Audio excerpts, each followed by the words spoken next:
If you've read King of Pride by Anna Huang, stick around.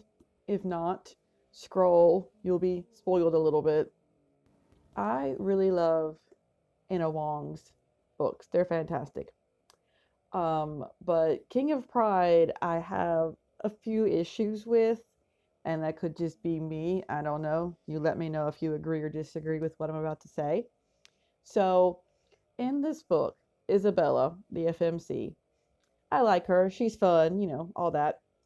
She wants to be a published author, specifically a traditionally published author, which don't we all? But anyway, she is really hung up in thinking that she is not a good writer and she procrastinates writing constantly, which, relatable. And she has to kind of prove herself to her family by a certain point to be accepted by them because they're all, accomplished people and have done great things, and she's the only one who hasn't. So she feels kind of lesser than them.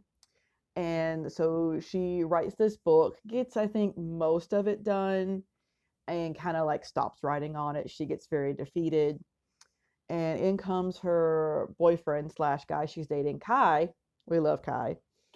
And he finds her writing, and without her knowing, he sends it out to a literary agent that he knows because he's just connected like that. And she has no idea he's done this. And they break up for, I can't even talk about why. I don't agree with why they break up at all. Anyway, they break up.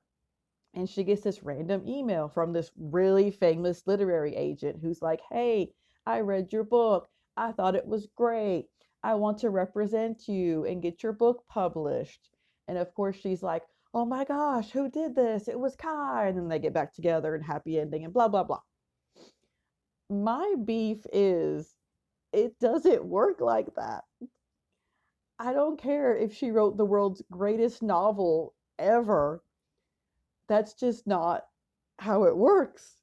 At least in my opinion. Maybe I'm lame. Maybe I'm a terrible writer and everyone's lying to me.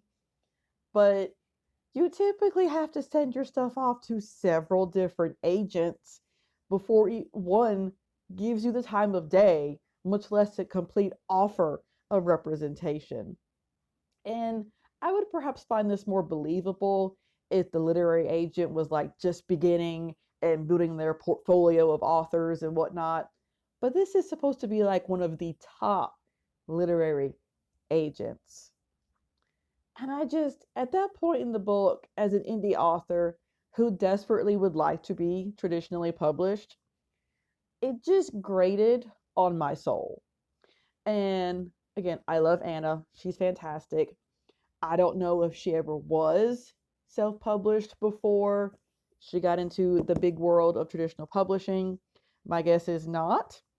Maybe she was lucky and was just like Isabella and got right in immediately, which congrats to her. That's amazing. But I feel like, at least from my perspective, and many other indie authors who would like to be traditionally published, it's just not realistic. And it just grated on me a little bit. It made me feel like this is just too out of touch with how reality works.